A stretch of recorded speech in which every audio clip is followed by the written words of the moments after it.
ನಮಸ್ಕಾರ ವೀಕ್ಷಕರೇ, lab doctor ಚಾನೆಲ್ಗೆ ಸ್ವಾಗತ. If you new to the ಚಾನಲನ್ನು ಪ್ಲೀಸ್ ಲೈಕ್ ಮಾಡಿ, ಶೇರ್ ಮಾಡಿ ಮತ್ತು ಸಬ್ಸ್ಕ್ರೈಬ್ ಮಾಡಿ.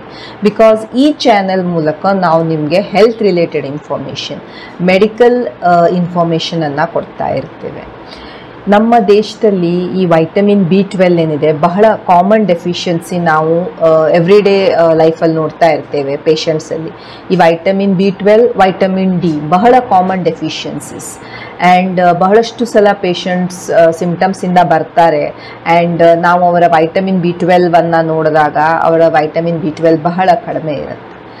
ಕೆಲವೊಂದು ಸಿಂಪ್ಟಮ್ಸ್ ಅಥವಾ ಲೀಷನ್ಸ್ ಈ ಬಾಯಲ್ಲಿ ಕಾಣಿಸ್ಕೊಳ್ಳುತ್ತೆ ಯಾವಾಗ ವೈಟಮಿನ್ B12 ಕಡಿಮೆ ಆಗುತ್ತೆ. ಸೊ ನಾವು ಇವತ್ತಿನ ವಿಡಿಯೋದಲ್ಲಿ ಈ ಬಾಯಲ್ಲಿ ಏನೇನು ಲಕ್ಷಣಗಳು ಬರ್ಬೋದು, ನಿಮ್ಮ ವಿಟಮಿನ್ B12 ಏನಾದರೂ ಕಡಿಮೆ ಆದರೆ ಇದರ ಬಗ್ಗೆ ಸ್ವಲ್ಪ ಮಾಹಿತಿಯನ್ನು ಪಡೆದುಕೊಳ್ಳೋಣ.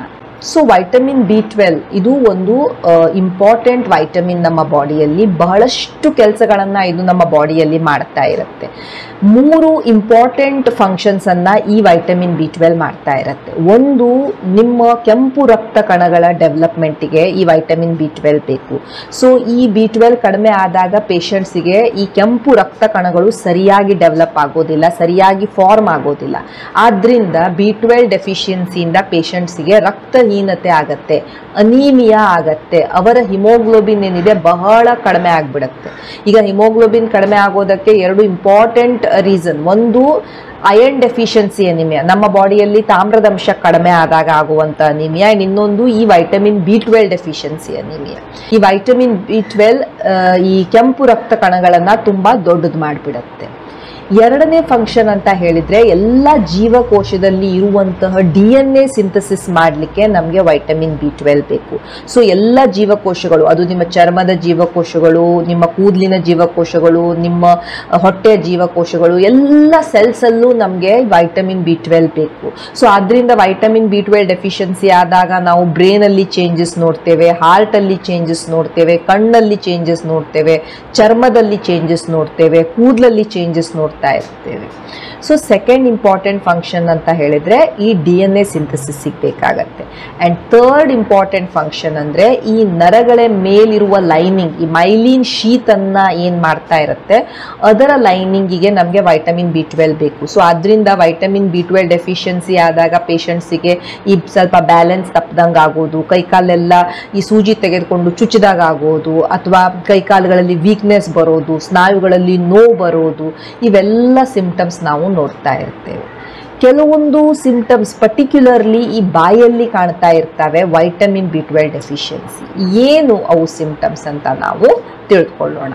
ನಾಲಿಗೆಯ ಉರಿಯೂತ ಈ ವಿಟಮಿನ್ B12 ಡೆಫಿಷಿಯನ್ಸಿಯಲ್ಲಿ ನಾವು ನೋಡ್ತಾ ಇರ್ತೇವೆ. ಸೊ ನಾಲಿಗೆ ಏನಾಗ್ಬೋದು, ದಪ್ಪಗಾದಂಗೆ ಆಗ್ಬೋದು, ಬಹಳ ಕೆಂಪು ಕಲರ್ ಆಗುತ್ತೆ, ಅದಕ್ಕೆ ಬೀಫಿ ಟಂಗ್ ಅಂತ ನಾವಿರ್ತೇವೆ, ತುಂಬಾ ಶೈನಿ ಆಗಿರುತ್ತೆ, ಸ್ಮೂತ್ ಆಗಿಬಿಡತ್ತೆ, ಅಟ್ರೋಫಿಕ್ ಗ್ಲಾಸೈಟಿಸ್ ಅಂತ ನಾವು ಹೇಳ್ತಾ ಇರ್ತೇವೆ.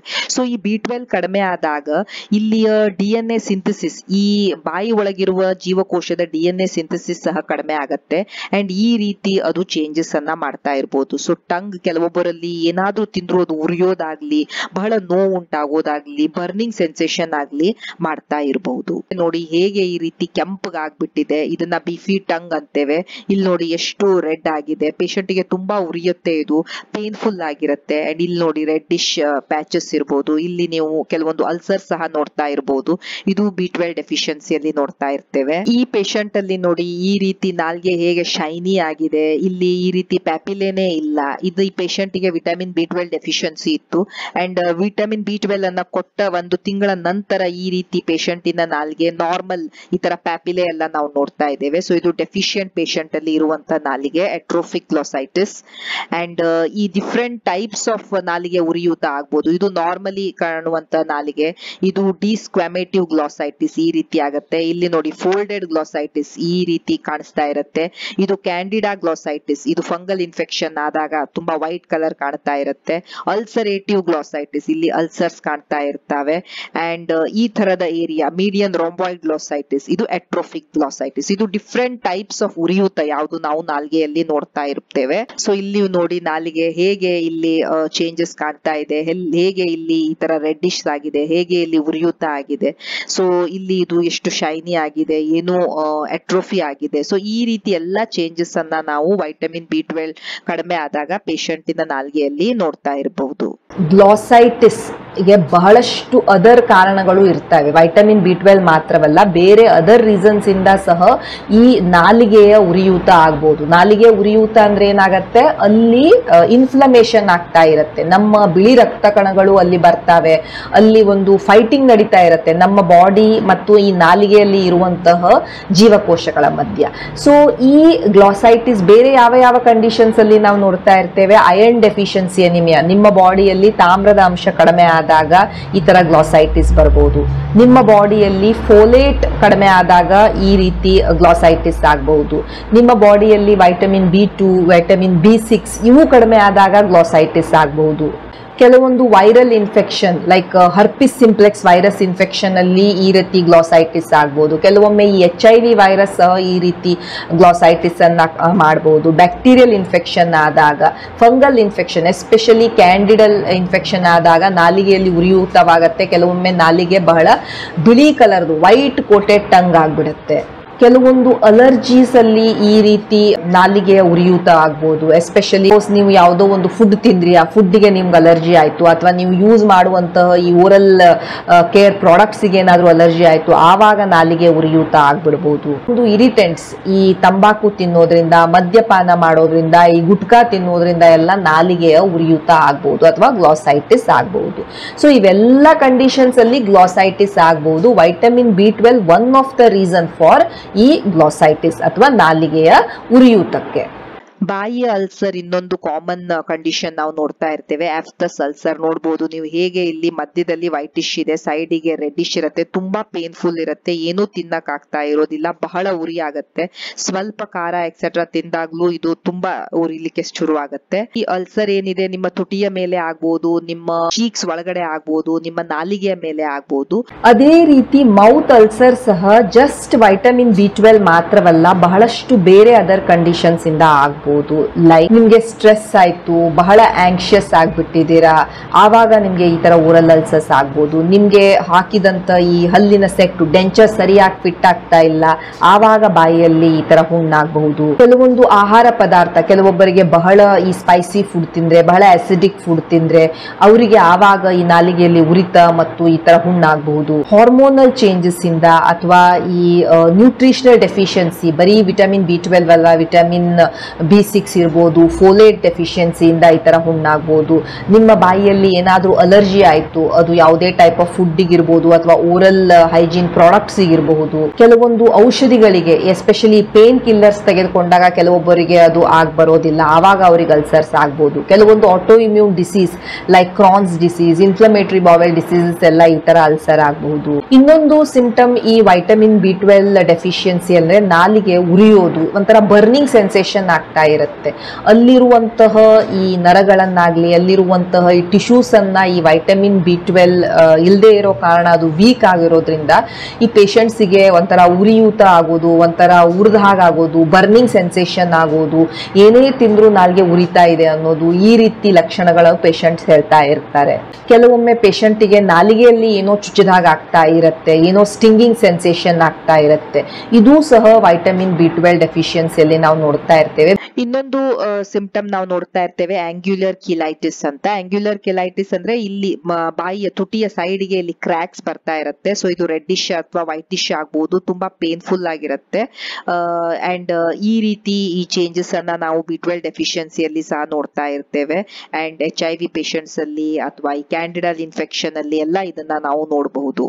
ಸೊ ಇಲ್ಲೂ ನೀವು ನೋಡ್ಬೋದು, ಈ ರೀತಿ ಪೇಷಂಟಿಗೆ ತುಟಿಯ ಎರಡೂ ಭಾಗದಲ್ಲಿ ಈ ತರ ಕ್ರ್ಯಾಕ್ ಆಗಿದೆ, ರೆಡ್ಡಿಶ್ ಆಗಿದೆ, ತುಂಬಾ ಪೇನ್ಫುಲ್ ಇರುತ್ತೆ, ಬಾಯಿ ಓಪನ್ ಮಾಡಕ್ ಆಗ್ತಾ ಇರೋದಿಲ್ಲ, ಉರಿಯತ್ತೆ, ಏನಾದ್ರೂ ಖಾರ ಎಕ್ಸೆಟ್ರಾ ತಿಂದ್ರೆ ತುಂಬಾ ಪೇಷಂಟಿಗೆ ಇಲ್ಲಿ ಉರಿ ಆಗ್ತಾ ಇರುತ್ತೆ.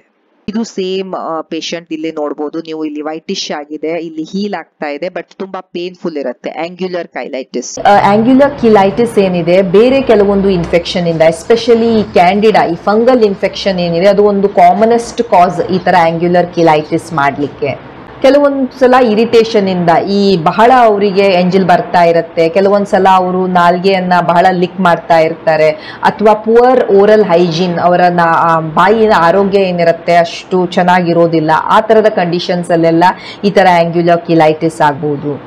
ನಿಮಗೆ ಹಾಕಿದಂತ ಹಲ್ ಸೆಟ್ ಏನಾದರೂ ಸರಿ ಇರಲಿಲ್ಲ, ಫಿಟ್ ಆಗ್ತಾ ಇರಲಿಲ್ಲ, ಆವಾಗ ಆಂಗ್ಯುಲರ್ ಕಿಲೈಟಿಸ್ ಆಗ್ಬೋದು. ಕೆಲವೊಂದು ಮೆಡಿಸಿನ್ಸ್ ಇಂದ ಈ ರೀತಿ ಆಂಗ್ಯುಲರ್ ಕಿಲೈಟಿಸ್ ಆಗ್ಬೋದು. ಕೆಲವೊಂದು ಅಲರ್ಜೀಸ್ ಅಲ್ಲಿ ಈ ತರ ಸಿಂಪ್ಟಮ್ಸ್ ಬರ್ತಾ ಇರ್ಬೋದು. And as, nutritional deficiency, vitamin B12, folic acid, B6 ಇವೆಲ್ಲರ ಡೆಫಿಷಿಯನ್ಸಿಯಿಂದ ಸಹ ಆಂಗ್ಯುಲರ್ ಕಿಲೈಟಿಸ್ ಆಗಬಹುದು. ಇವು ಕೆಲವೊಂದು ಬಾಯಲ್ಲಿ ಬರುವಂತ ಲಕ್ಷಣಗಳು. ಯಾವುದು ನೀವು ವೈಟಮಿನ್ B12 ಡೆಫಿಷಿಯನ್ಸಿಯಲ್ಲೂ ನೋಡ್ತಾ ಇರ್ತೀರಾ. ನಾನು ಹೇಳಿದಾಗೆ ಬಹಳಷ್ಟು ಕಂಡೀಷನ್ಸ್ ಅಲ್ಲಿ ಇದು ಬರಬಹುದು, ಬಟ್ ಮೋಸ್ಟ್ ಕಾಮನ್ಲಿ ಈ ವೈಟಮಿನ್ B12 ಡೆಫಿಷಿಯನ್ಸಿ ಇದು one of the commonest reason ಈ ತರ ಲಕ್ಷಣಗಳು ಬರಲಿಕ್ಕೆ. ಈ ತರ ಲಕ್ಷಣಗಳು ಬಂದ್ರೆ ನೀವು ನಿಮ್ಮ ಡಾಕ್ಟರ್ ಅನ್ನ ಭೇಟಿಯಾಗಿ ಅದಕ್ಕೆ ಸರಿಯಾದಂತಹ ಟ್ರೀಟ್ಮೆಂಟ್ ಇರಬಹುದು, ಅದಕ್ಕೆ ಸಪ್ಲಿಮೆಂಟ್ಸ್ ಇರಬಹುದು, ಮೆಡಿಸಿನ್ಸ್ ಇರಬಹುದು. ಕೆಲವೊಮ್ಮೆ ಡಾಕ್ಟರ್ಸ್ ಈವನ್ B12 ಇಂಜೆಕ್ಷನ್ಸ್ ಅನ್ನ ಸಹ ಕೊಡ್ತಾರೆ, ಬೇಗ ನಿಮಗೆ ರಿಲೀಫ್ ಸಿಗ್ಲಿಕ್ಕೆ ಪೇನ್ ಕಿಲ್ಲರ್ಸ್ ಅನ್ನ ಕೊಡ್ತಾರೆ. ಸೊ ನೀವು ಈ ತರ ವೈಟಮಿನ್ B12 ಮಾತ್ರೆಗಳಿರ್ಬೋದು, ನ್ಯೂರೋಬಯೋನ್ ಫೋರ್ಟೆ ಇರ್ಬೋದು, ಅಥವಾ ಈ ಬಿಕೋಝೂಲ್ಸ್ ಇರ್ಬೋದು, ಈ ತರದ ಮಾತ್ರೆಗಳನ್ನ ತೆಗೆದುಕೊಳ್ಳಲಿಕ್ಕೆ ಶುರು ಮಾಡಬೇಕು. ಅಥವಾ ನಿಮಗೆ ಬಹಳ ಸಿವಿಯರ್ ಡೆಫಿಷಿಯನ್ಸಿ ಇತ್ತು ಅಂದ್ರೆ ನಾವು ಇಂಜೆಕ್ಷನ್ಸ್ ಅನ್ನ ಸಹ ಕೊಡಬೇಕಾಗಿ ಬರುತ್ತೆ. ಸೊ ಈ ವೈಟಮಿನ್ B12 ಸಪ್ಲಿಮೆಂಟೇಷನ್ ಬಹಳ ಇಂಪಾರ್ಟೆಂಟ್ ಇರುತ್ತೆ ಈ ರೀತಿಯ ಲಕ್ಷಣಗಳನ್ನ ಕಡಿಮೆ ಮಾಡಲಿಕ್ಕೆ. ಅಂಡ್ ಆಲ್ಸೋ ನೀವು ನಿಮ್ಮ ಆಹಾರದಲ್ಲಿ ಸಹ ಕೆಲವೊಂದು ಚೇಂಜಸ್ ಅನ್ನ ಮಾಡಬೇಕಾಗತ್ತೆ. ನಾನು ಹೇಳಿದೆ ಈ ವೈಟಮಿನ್ B12 ಡೆಫಿಷಿಯನ್ಸಿ ಎಸ್ಪೆಷಲಿ ನೀವು ಪ್ಯೂರ್ ವೆಜಿಟೇರಿಯನ್ ಇದ್ರಿ, ನೀವು ಎಗ್ ಅನ್ನ ಸಹ ತಿನ್ನೋದಿಲ್ಲ ಅಂದಾಗ ಅಂಥವರಲ್ಲಿ ನಾವು ಕಾಮನ್ಲಿ ನೋಡ್ತಾ ಇರ್ತೇವೆ. ಸೊ ಅಂಥವರು ಈ ಹಾಲು ಅಥವಾ ಹಾಲಿನ ಪ್ರಾಡಕ್ಟ್ಸ್ ಲೈಕ್ ಮಿಲ್ಕ್ ಇರ್ಬೋದು, ಚೀಸ್ ಇರ್ಬೋದು, ಮೊಸರು ಇರ್ಬೋದು, ಪನೀರ್ ಇರ್ಬೋದು, ಇವುಗಳನ್ನ ನೀವು ತೆಗೆದುಕೊಳ್ಬಹುದು. ಎಗ್ ತಿನ್ನೋರು ಎಗ್ ಅನ್ನ ತಿನ್ಬೋದು. ನಾನ್ ವೆಜಿಟೇರಿಯನ್ಸ್ ಅಲ್ಲಿ ಈ ಲೀನ್ ಚಿಕನ್ ಇರುತ್ತೆ, ಫಿಶ್ ಇರುತ್ತೆ, ಇವುಗಳನ್ನ ನೀವು ಇನ್ಕ್ಲೂಡ್ ಮಾಡ್ಬೋದು. ವೆಜಿಟೇಬಲ್ಸು, ಫ್ರೂಟ್ಸು, ಫೋರ್ಟಿಫೈಡ್ ಸೀರಿಯಲ್ಸ್ ಇರ್ತವೆ, ಅವುಗಳನ್ನ ಸಹ ನಿಮ್ಮ ಡಯಟ್ ಅಲ್ಲಿ ಇನ್ಕ್ಲೂಡ್ ಮಾಡಬಹುದು. ಸೊ ಡಯಟ್ ಅಲ್ಲೂ ನೀವು ವೈಟಮಿನ್ B12 ಇರುವಂತಹ ಆಹಾರಗಳನ್ನ ತೆಗೆದುಕೊಳ್ಳಿ. ಅಂಡ್ ಆಲ್ಸೋ ನಿಮ್ಮ ಸಪ್ಲಿಮೆಂಟೇಷನ್ ಅನ್ನ ವೈಟಮಿನ್ B12 ಟ್ಯಾಬ್ಲೆಟ್ಸ್ ಇರ್ಬೋದು, ಇಂಜೆಕ್ಷನ್ಸ್ ಇರ್ಬೋದು, ಅದನ್ನ ಸಹ ನೀವು ತೆಗೆದುಕೊಳ್ಬೇಕು. ಒಂದು ವರ್ಡ್ ಆಫ್ ಕಾಷನ್ ಇಲ್ಲಿ ನೆನ್ಪಿಟ್ಕೊಳ್ಳಿ. ಬಹಳಷ್ಟು ಸಲ ನಾವು ನೋಡ್ತಾ ಇರ್ತೇವೆ ಪೇಷಂಟ್ಸಿಗೆ ಬಾಯಲ್ಲಿ ಅಲ್ಸರ್ ಆಗತ್ತೆ ಆ್ಯಂಡ್ ಪೇಷಂಟ್ಸ್ ಅದನ್ನು ಈ ಥರ ಏನೋ ಒಂದು ಡೆಫಿಷಿಯನ್ಸಿ ಅಂತ, ಅಥವಾ ನಾನು ಡಾಕ್ಟರ್ B ಕಾಂಪ್ಲೆಕ್ಸ್ ಗುಳಿಗೆ ಕೊಟ್ಟರು ತಗೊಳ್ತಾ ಇದ್ದೇನೆ ಅಂತ ಹೇಳ್ತಾ ಇರ್ತಾರೆ. ಸಪೋಸ್ ನೀವು ಎಲ್ಲ ತೆಗೆದುಕೊಂಡ್ರಿ, ಆದರೆ ನಿಮಗೆ ಈ ಥರ ಈ ಅಲ್ಸರ್ಸ್ ಆಗಲಿ ಅಥವಾ ಈ ನಾಲಿಗೆ ಉರಿಯೂತವಾಗಲಿ ಇವೆಲ್ಲ ಕಡಿಮೆ ಆಗ್ತಾ ಇಲ್ಲ. ಒಂದನೇದು. ಎರಡನೇದು, ನಿಮಗೆ ಪದೇ ಪದೇ ಈ ರೀತಿ ಆಗ್ತಾ ಇದೆ ಆ್ಯಂಡ್ ನೀವು ಈ ಥರ ಸ್ಮೋಕ್ ಮಾಡ್ತಾ ಇದ್ದೀರಾ, ಗುಟ್ಕಾ ತಿಂತಾ ಇದ್ದೀರಾ, ಈ ರೀತಿ ನಿಮಗೆ ರಿಸ್ಕ್ ಫ್ಯಾಕ್ಟರ್ಸ್ ಎಕ್ಸೆಟ್ರಾ ಇದ್ದಾಗ ಈ ರೀತಿಯ ಯಾವುದೇ ಬಾಯಲ್ಲಿ ಬರುವಂಥ ಹುಣ್ಣುಗಳನ್ನು ನಿರ್ಲಕ್ಷ್ಯ ಮಾಡಲಿಕ್ಕೆ ಹೋಗಬಾರ್ದು. ನಿಮ್ಮ ಡಾಕ್ಟರ್ ಹತ್ತಿರ ಇದನ್ನು ಇವ್ಯಾಲ್ಯುವೇಟ್ ಮಾಡಿಸ್ಕೊಳ್ಬೇಕು. ಯಾಕಂದರೆ this could be one of the sign of oral cancer. ಬಾಯಿಯಲ್ಲಿ ಬರುವಂತಹ ಕ್ಯಾನ್ಸರಿನ ಮೊದಲನೇ ಲಕ್ಷಣ ಇರ್ಬೋದು. ಸೊ ಈ ಅಲ್ಸರ್ಸ್ ನಿಮಗೆ ಈ ರೀತಿ ಆಗ್ತಾ ಇದ್ದಾವೆ, ನೀವು ಎಷ್ಟೇ ಈ ಥರ ಮೆಡಿಸಿನ್ ತೊಗೊಂಡ್ರೂ ಕಡಿಮೆ ಆಗ್ತಾ ಇಲ್ಲ, ಕೆಲವೊಬ್ಬರಲ್ಲಿ ಅಲ್ಸರ್ಸ್ ಏನು ಪೇನೇ ಆಗ್ತಾ ಇಲ್ಲ, ಈ ಥರದ್ದೆಲ್ಲ. ಆ್ಯಂಡ್ ಅಲಾಂಗ್ ವಿತ್ ದ್ಯಾಟ್ ನೀವು ಈ ಥರದ ಬ್ಯಾಡ್ ಹ್ಯಾಬಿಟ್ಸ್ ನಿಮಗೆ ಇದ್ದಾವೆ, ಸ್ಮೋಕ್ ಮಾಡ್ತೀರಾ, ಬೀಡಿ ಸೇತಾ ಇದ್ದೀರಾ, ಗುಟ್ಕಾ ತಿಂತಾ ಇದ್ದೀರಾ, ಆ್ಯಂಡ್ ನಿಮಗೆ ಈ ಥರ ಹುಣ್ಣಾಗಿದೆ ಅಂದಾಗ ಇದನ್ನು ನಿರ್ಲಕ್ಷ್ಯ ಮಾಡಬೇಡಿ. ಯಾಕಂದರೆ ಈ ರೀತಿ ಅಲ್ಸರ್ಸ್ ಒಂದು ಕಾಮನೆಸ್ಟ್ ಸಿಂಪ್ಟಮ್ ಓರಲ್ ಕ್ಯಾನ್ಸರಲ್ಲಿ ನಾವು ನೋಡ್ತಾ ಇರ್ತೇವೆ. ಸೊ ಡೆಫಿಷಿಯನ್ಸೀಸ್ ಅಂದರೆ ನಾವು ಅದನ್ನು ಕರೆಕ್ಟ್ ಮಾಡ್ಬೋದು. ಡೆಫಿಷಿಯನ್ಸೀಸ್ ಇತ್ತು, ನಾವು ಮೆಡಿಸಿನನ್ನು ಕೊಟ್ಟಾಗ ಅದು ಕರೆಕ್ಟ್ ಆಗತ್ತೆ. ಬಟ್ ಕ್ಯಾನ್ಸರ್ ಇತ್ತು ಅಂದಾಗ ನಾವು ಈ ರೀತಿ ಟೈಮ್ ವೇಸ್ಟ್ ಮಾಡ್ತಾ ಇರೋಕ್ಕಾಗೋದಿಲ್ಲ. ಅರ್ಲಿ ಇಂಟರ್ವೀನ್ ಮಾಡಬೇಕು, ಪತ್ತೆ ಹಚ್ಚಬೇಕು, ಅದಕ್ಕೆ ಟ್ರೀಟ್ ಮಾಡಬೇಕಾಗತ್ತೆ. ಸೊ ಎಸ್, ನಿಮಗೆ ಈ ರೀತಿ ಹ್ಯಾಬಿಟ್ಸ್ ಇತ್ತು ಆ್ಯಂಡ್ ನೀವು ಬಾಯಲ್ಲಿ ಈ ಥರದ್ದು ಯಾವುದೇ ಒಂದು ಲಕ್ಷಣಗಳನ್ನು ನೋಡ್ತೀರಾ, ನಿಮ್ಮ ಡಾಕ್ಟರನ್ನು ಡೆಫಿನೆಟ್ಲಿ ನೀವು ಭೇಟಿ ಆಗಲೇಬೇಕು. So these wear few of the symptoms ಯಾವುದು ನಾವು ಈ ವಿಟಮಿನ್ B12 ಡೆಫಿಷಿಯನ್ಸಿಯಲ್ಲಿ ನೋಡ್ತಾ ಇರ್ತೇವೆ. ಆ ಪೇಷಂಟ್ಸಿನ ಬಾಯಲ್ಲಿ, ನಾಲಿಗೆಯ ಮೇಲೆ, ತುಟಿಗಳ ಮೇಲೆ ಈ ರೀತಿ ಸಿಂಪ್ಟಮ್ಸ್ ಬರ್ತಾ ಇರಬಹುದು. Thank you so much for watching the video. Please like, share and subscribe the channel. Thank you.